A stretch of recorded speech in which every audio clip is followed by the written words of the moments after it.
Welcome to Vita Picta, where we describe the historical context behind famous paintings. And today we've got a cool one called The Death of Paulis Aemilius at the Battle of Cannae.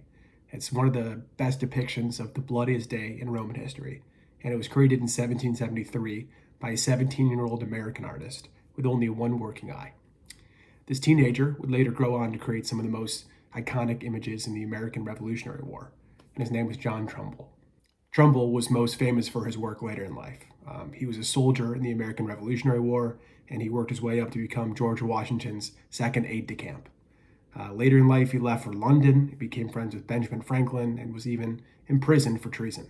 And then after all of that, he went on to study art further and create some of the most iconic paintings of the Revolutionary War, like the death of General Warren at the Battle of Bunker Hill, or surrender of Lord Cornwallis, based on his experiences. But when Trumbull was 17, he didn't have those experiences to draw on yet, so he turned to the past.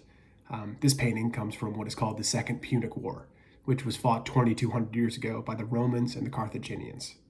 The war happened when Rome was on the rise. They were spreading out across Italy, conquering all the cities and tribes along their way, and they bumped into the most powerful force in the Mediterranean at the time, and that was the Carthaginians.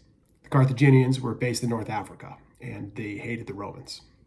They had a general who was on the short list of the greatest generals in human history named Hannibal Barca, who launched a surprise attack on the Romans that basically almost had them stopped from becoming the world-changing superpower that they were destined to become. Hannibal gathered tens of thousands of men in Spain, and he even brought along some African elephants and crossed the Alps into northern Italy.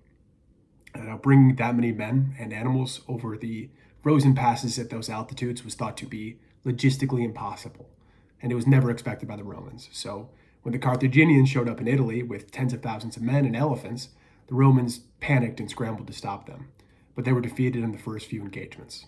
The battle that this painting shows happens outside the village of Cannae, and it's where the Romans were determined to stop the Carthaginian advance.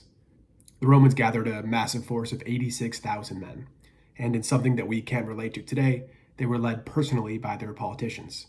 Importantly, their two consuls, which were kind of like their presidents. Hannibal came up with a brilliant strategy at Cannae that basically encouraged the larger Roman army to drive through his weakest soldiers at the center of his formation, and after hours of this, Hannibal's better soldiers at the back of his lines would hold, and then his wings would come around and encircle the Romans, basically trapping them in kind of a big bag. How Hannibal pulled this off is still debated and studied in military academies, but either way, later in the day, the Romans were basically caught in this death trap because now they were flanked on all sides by the Carthaginians, who were slowly closing in on them. The Romans at the center of the formation had nowhere to run. And according to some sources, like the Roman historian Livy, these men were so panicked that they literally buried their heads in the sand to suffocate themselves, rather than being gored by the enemy. Trumbull's painting shows this scene, where it's panic, it's chaos, and the main character is the Roman consul Paulis Aemilius, who again is kind of like the president. This consul would die here, and he refused to leave his men behind and flee the battlefield.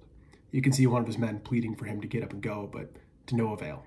In the background, you can see Roman soldiers holding back a force behind the dust, which looks mysterious and deadly, as surely these African foreign invaders seemed to the Roman Italians. You can almost hear the screams and metal clanking from behind the perimeter.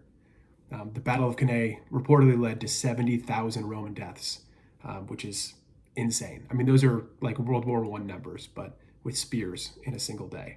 It would leave them so vulnerable that afterwards, Rome would be on the brink of collapse. But the Romans would manage to hold on and eventually take the war to North Africa and fight on Carthaginian soil. One of the reasons you don't hear much about the Carthaginians today is that when the Romans did get their hands on Carthage, their destruction was so complete that they all but erased them from history. Events like Cannae pressed the Romans to make sure that they would never have to deal with something like this again. Thanks so much for watching to the end. I hope you had some fun and learned something. I'll keep the videos coming, so if you could like and subscribe, that'd be awesome. See you next time.